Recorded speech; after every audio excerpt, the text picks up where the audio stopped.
Good morning and welcome in, everybody.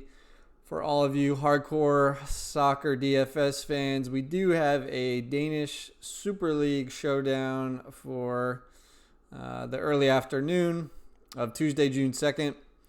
The matchup is between Brondy and Sonder. Currently, Brondy, the favorite here, minus 145. The total at 2 3/4. So just a standard total here. Brondy sits 5th in the table, plus 10 goal differential. Sonder sitting 11th in the table with a minus 12 goal differential. So Brondy clearly the stronger side in this matchup. There's not a ton of data on these teams available, but I was able to find their team averages across this season in goals, assists, shots on target, crosses, and fouls drawn. Just a quick note, the one thing that does stand out here is that Brondy, no surprise, is the team that we definitely want to target for goal and assist upside. But there could be some plays on Sonder that are nice floor plays. They are averaging more shots, more crosses, and more fouls drawn. So they look like the team that could, rack up plenty of peripheral stats in this game, while Brondy would be the team that I prefer to target for scoring upside here. All right. These are the predicted starting lineups for this match. In full disclosure, I just found this site, Sports Gambler, but I did use it for the Danish SuperLiga matches yesterday, and these predicted lineups actually proved to be quite accurate. So I think this is a good starting place to look at who is likely to start this match for each team. All right. Let's start with Brondy here, the side that we do probably want to target for scoring upside. One player I'm looking at is Simon Hedlund here. Depending on which site you look at, he has the highest implied scoring odds on the slate at around 43%. And in addition, he does have a role on set pieces.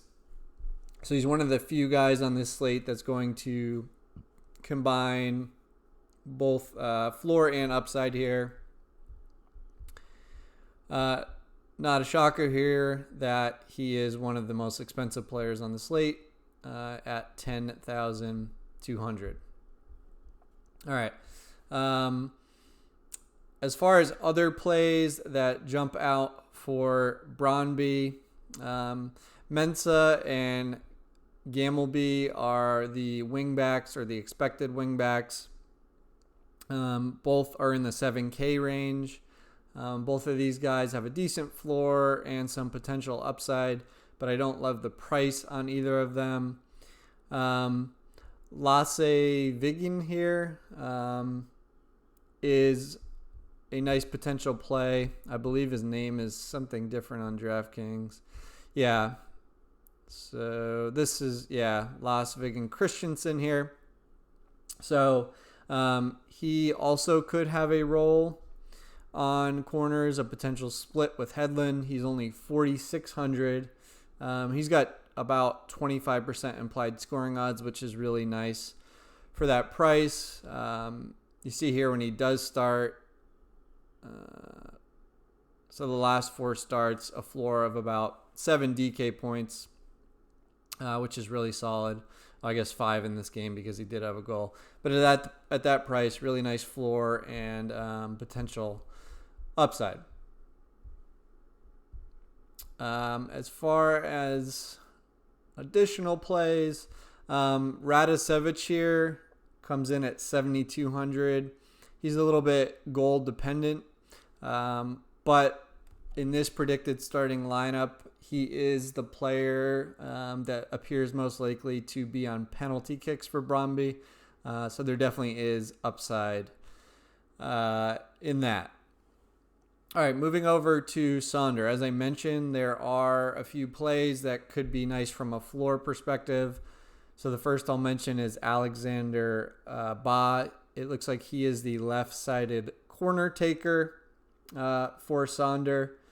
And he has also drawn the second most fouls in the entire Danish Super League over the course of this season. So he's a really nice floor play, and he's coming in pretty expensive here at 9,800. The issue with Ba is that he's played 22 games without a goal or an assist, and his implied scoring odds here are only 11%. So upside is a real concern for Ba. Still in a cash build on a slate where there's just not a ton of reliable options overall. I think he could be in consideration here. He's putting up double digits or close to it a fair amount. But if we're talking about an optimal build or a build for GPPs, I'm not sure he makes a ton of sense just because he does lack that upside. Another play to look at is Johann Absalonson. He's another player that potentially has a role on corners. The thing to watch out for him is that he does sometimes play at left back, so a more defensive role. If he does move back, I'm going to have less interest in him because he does come in at 7,600. But based on this predicted lineup, he will be starting in an attacking position. And perhaps given his price and his greater upside, his scoring odds are, let's see, at about 20%. So double that of Ba over here. And he has taken penalty kicks in the past, so definitely more upside if he is playing in an attacking position. A potential value option on this slate is Nicholas Marfeld over here at left back. He comes in at only 3,200. If you look at his game log, it's not anything really impressive, but at 3,200 playing left back, that's a good bargain regardless, and he will open up salary for the rest of your lineup. One other player I will mention is Rilwan Hassan here playing centrally.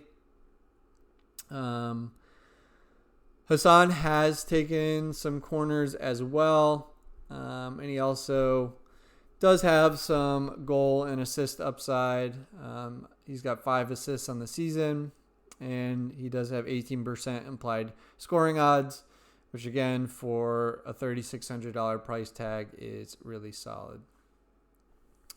All right, that about covers it. There really aren't a ton of plays that jump out, and the ones I mentioned seem to be the strongest that I've looked at so far. As an overall strategy, I think I will be targeting Brondy for goal upside, but I don't mind filling in with some plays from Sonder because of their potential floor. I think there's merit in using either goalkeeper here. Schwabe from Brondy for the clean sheet and win upside. He does have 30% implied clean sheet odds, not bad. And then Militz from Sonder, you could plug him in for his potential save upside. In terms of an optimal build, I think a 3-3 is fine here because of the floor that some of the Sonder guys provide. But if you want to lean towards the scoring upside of Brondy, then perhaps a 4-2 makes more sense here. All right, that about covers it. Want to keep it short and sweet today. Good luck out there, and I will see you next time.